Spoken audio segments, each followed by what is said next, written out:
Hey everyone, I'm Alison Bulman from Intimate Cities. I'm a psychotherapist in New York City, and I'm really interested in how to create more intimacy in relationships. And one of the things that gets in the way of having more closeness is our defenses. And I'm going to talk about three defenses today that really keep us feeling distant and argumentative in our relationships. The first one I'm going to talk about is when we withdraw.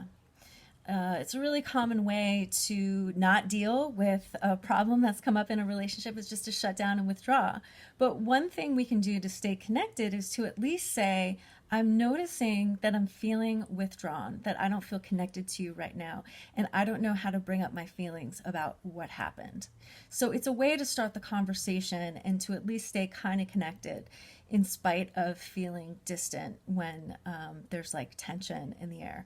The second defense I want to talk about is bad habits. We have a lot of bad habits where we might name call or be sarcastic or give the silent treatment.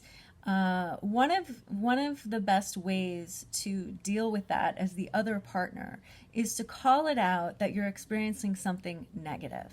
I experience that as negative if someone says something sarcastic, for example, and then that should invite the other person to do a redo, to do it over, to say it differently. So what I recommend is coming up with a key word that the two of you can rely on to notify the other partner that what just happened was negative. It could be something, with a positive connotation in your relationship, maybe the name of the first restaurant that you went to, something like that, that just tells the other person that was negative, let's do a redo. Now, when someone calls it out, you don't argue about whether it was negative or not, because whatever your partner perceives as negative is negative. You have to just accept that it's negative and then do the redo. And the third thing I want to talk about that's a very, very common defense that keeps people arguing is taking things personally. So if someone comes to you and says that they had a problem with something that you did, the typical reaction is to fire back with explanations and rationalizations and reasons why you did the thing, and you start to really defend yourself. Rather than doing that, if you can be curious and instead say to the person, tell me more, or what was it like to feel that or experience that? You open up a dialogue to talk about what happened, because if you just get defensive and you start explaining yourself, the person's going to get more insistent on explaining their side of the story, and that tension's going to build and you're going to get more into a fight.